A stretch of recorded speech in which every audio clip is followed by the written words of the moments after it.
So, lots of people are asking, what the hell is going on with Warhammer right now? And it's a good question, because Games Workshop is currently embroiled in one of the biggest launch controversies that they've ever had in their entire history. Well, maybe second only to Cursed City, which was a game that didn't launch, so not a great comparison. But yes, the Warhammer community is in meltdown right now. There has been outrage, petitions, email campaigns, and a monk even set himself on fire. Without a doubt, we are currently seeing one of those infamous moments in Warhammer history, one that we're going to be talking about decades into the future. And then, just as it seemed that things couldn't get worse, Games Workshop finally responded. They did something that I never thought they would. They actually blinked. They surrendered, and yet many Warhammer fans still aren't satisfied. But should they be? Or is this all worse than we think? So, okay, let's get into it. This is the Emperor of Mankind in Warhammer 40k. Yes, we're doing this. Stick with me a moment. This little goober decided that super soldiers was the best way to conquer the galaxy instead of using like bombs or germs or effective economic policy and blue jeans. So he made Space Marines, and then those Space Marines had a big old civil war, or as my Chaos miniatures like to call it,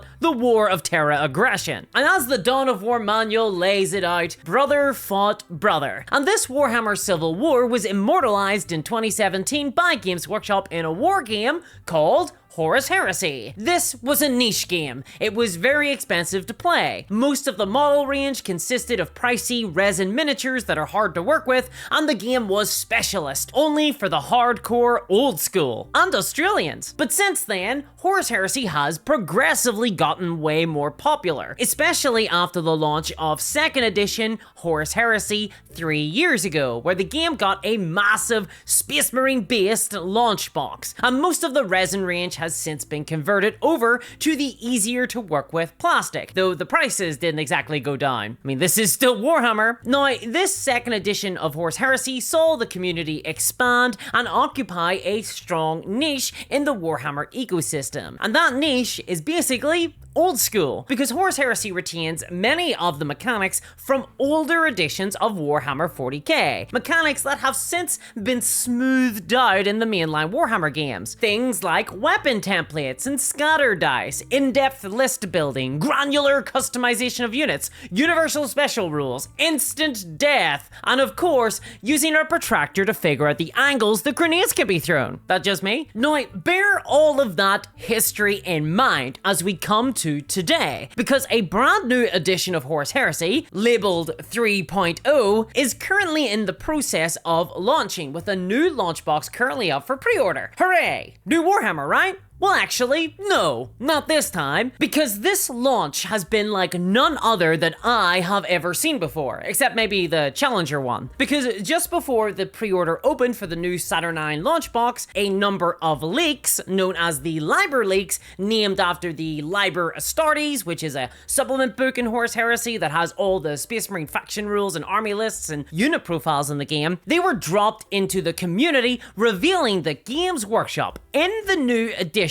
appeared to have removed many previously existing miniatures and options from the army books, effectively ruining many people's miniature collections. The Games Workshop had changed what options units could take, what weapons models could equip. Factions lost options, entire units were dropped, weapon combos that were fine before in the 2nd edition were rendered no longer legal in 3rd edition. And the community noticed that this followed a pattern, as it seemed that the Games Workshop had taken the frankly very weird decision to lock all units to only be upgradable with options and weapons that comes in their box or on their models. In other words, kit mashing between kits, something that was totally normal in Horus Heresy, was going to be no longer supported in 3rd edition. So if you had built your models for the 2nd edition of Horus Heresy in a way other than the really restrictive style in the new Liber books, your miniature collection was kaput. And this affected many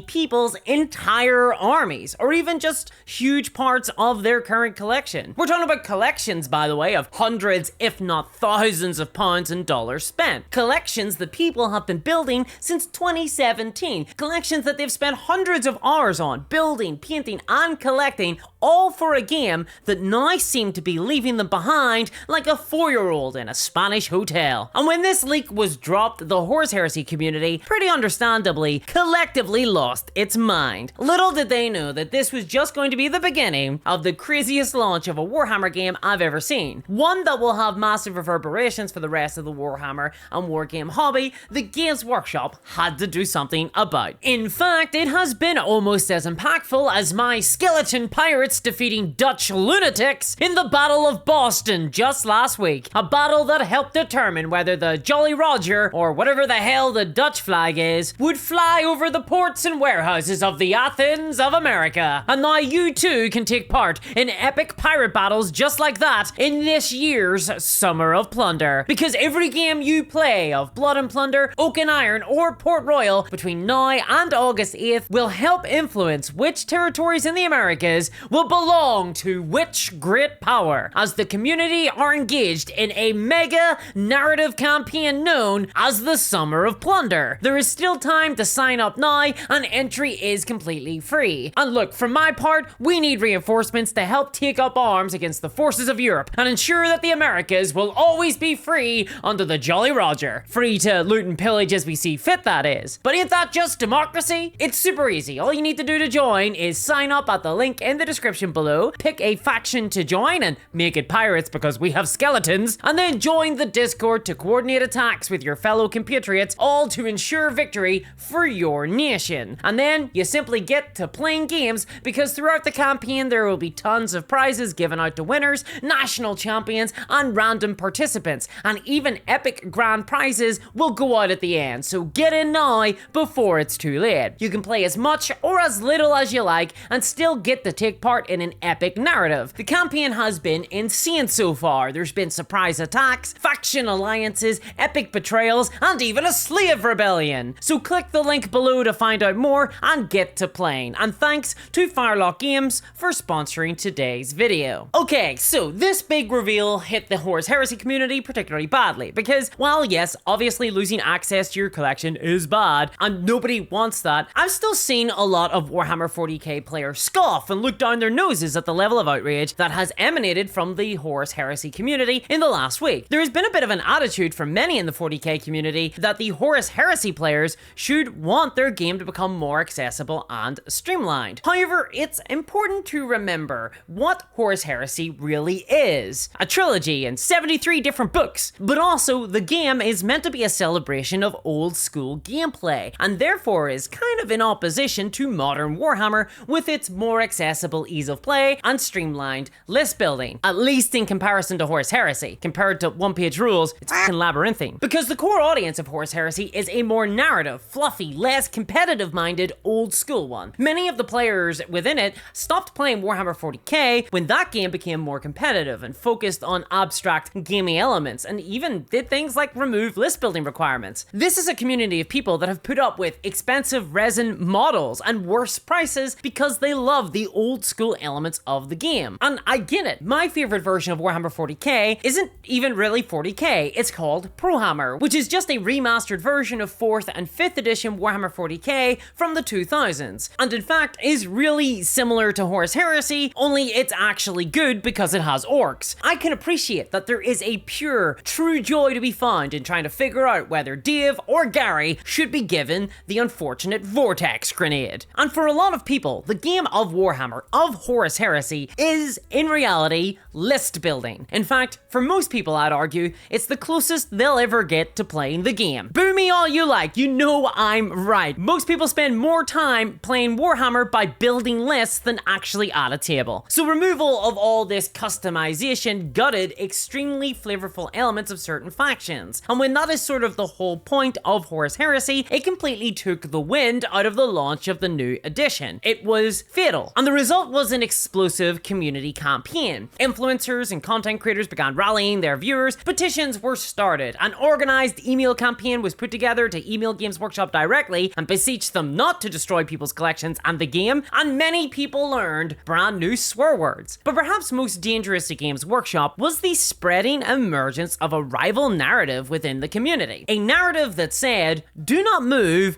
into the new 3rd edition. As a community, let's all decide to reject change change and simply stay in 2nd edition, using those rules where all models are supported. And this got really scary actually, because while the 3rd edition Horus Heresy launch boxes sat on the digital shelf of the Warhammer store page, still unsold, the 2nd edition rulebook was reportedly being sold out across game stores as people wanted to get their hands on them before they went out of print, because the community plan was simply to stay in the old edition. Horus Heresy was about to split. Civil War had come to the Space Civil War game. And this was truly apocalyptic for Games Workshop. The situation reminded me of Dungeons & Dragons 4th edition, when the D&D community did not like the changes to the core gameplay and rejected the new game, instead sticking with 3rd edition Dungeons & Dragons. And that movement killed 4th edition D&D stone dead. It took Hasbro and Wizards of the Coast years to recover from that. And in the face of a similar nightmare scenario, to their credit, Games Workshop actually responded. They did the only thing that could potentially salvage the game. They cried, they begged, they peed a little. They capitulated. They posted a blog post announcing that they had produced a legacy PDF document providing rules for all the missing models and customization. And in fact, they claimed they had always planned on doing this. They claimed that the reason that so many models and customization options were missing from the leaked Liber Astartes and Liber Hereticus books was because they didn't want the army books for the game to be too big. Which, to be honest, is a laughably weak explanation, considering that this is the company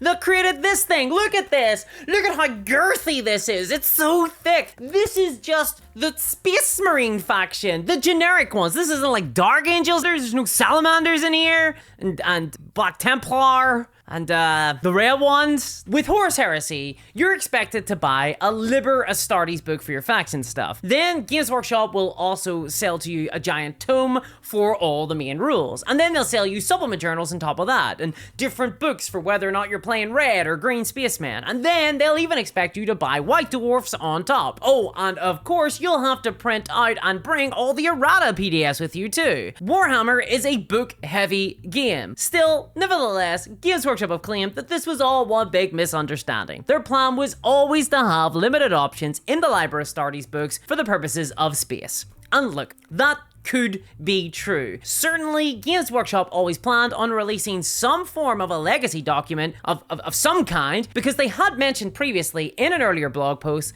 that there would be a PDF release. But still, was such a document always going to include so many models and additional customization options? I mean, they only ever mentioned including units in that previous blog post, never about allowing more customization of existing models, which is really the focus of where all the outrage has been about. It seems possible that the player revolt in Horus Heresy lately might have panicked Games Workshop enough into packing the legacy PDF document that was always going to come out with a bunch of new, more missing options in order to placate the community. And frankly, we'll never know if that's true. But if they had planned on including all the options in an additional free PDF document, they should have just released it on embargo day, and it was a mistake not to do so. But either way, what is true is that Games Workshop left themselves dangerously open to the accusation that they were planning on rendering people's collections totally unplayable, because that accusation is frankly not unreasonable. The community meltdown makes a lot more sense when you remember that Games Workshop have done this before. In fact, they've done it a lot recently. It just happened to Warhammer 40k in 10th edition, where a bunch of customization was lost and units were totally deleted. It happened for the launch of the new Age of Sigmar edition. Rest in peace, my Sigmarines. Oh, and of course, my Beastmen, an entire army just destroyed. And it is currently happening with Old World. The new release of the armies of Cathay, for example, were weirdly restricted in what they could build, and they could only be customized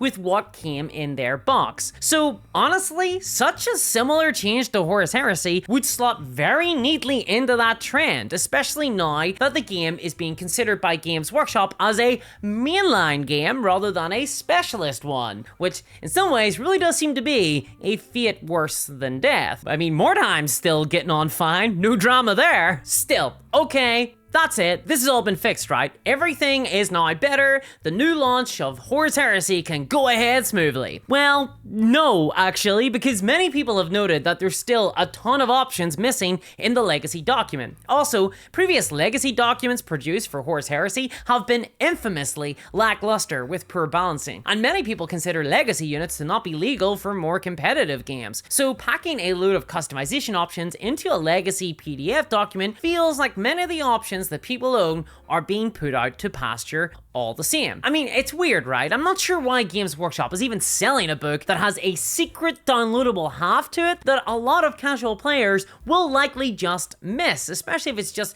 lodged onto the downloads page of Warhammer community. Not to mention that many issues that people have had with the new edition run even deeper than simply losing customization. For example, the new edition of the game got rid of the forced organization chart. That's an integral element to the list building of the game, one that's been around since like 3rd edition Warhammer, and instead Horus Heresy is now getting a more streamlined army build system, and many people feel like the game is losing a lot of flavor in the new edition. So this still isn't great, but definitely the community is in a much better place today than it was at the beginning of the week. And yet, I can't help but feel that this was all avoidable. If only Games Workshop would learn the lesson. Cloaks aren't coming back, stop trying to make it a thing. But also, they should be more open with the community from the get-go. If they had been more transparent, this scandal and outrage would never have happened. I mean, this isn't unknown in the wargame hobby. Other games have had similar issues in the past and navigated the situation better. For example, the 3rd edition of Bolt Action launched this year, and not every faction got their full suite of options on release for that game. But at least before the launch, Warlord Games announced that they would be bringing out books in future to cover all those models that weren't covered in the main rulebook, and they even gave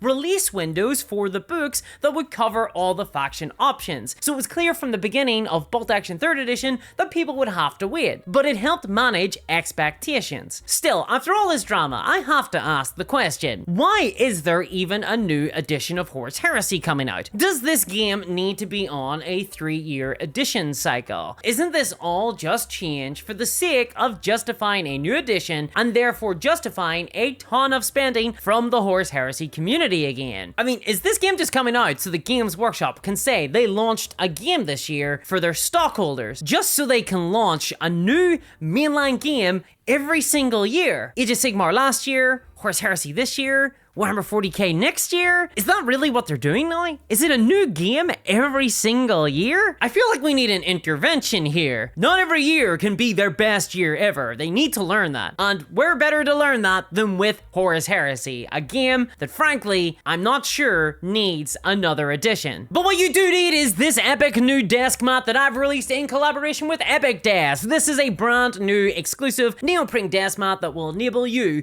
to truly commemorate all the absolutely horrible decisions and scandals of a certain dragon-owning evil corporation that have all taken place in the last few years. See if you can spot them. And it can all be yours by simply clicking the link below. I'm in love with this mat, especially its girth, but unfortunately this is limited edition and will be only available till July 25th. So if you're interested in this one-off unique desk mat with incredible and ultra niche art, then check out my link below to get it and help support the channel. Or you can simply check out my Patreon to support me directly. That's linked below as well. And a massive thanks to my patrons, especially CryptoKev, and I'll catch y'all next time. Bye-bye.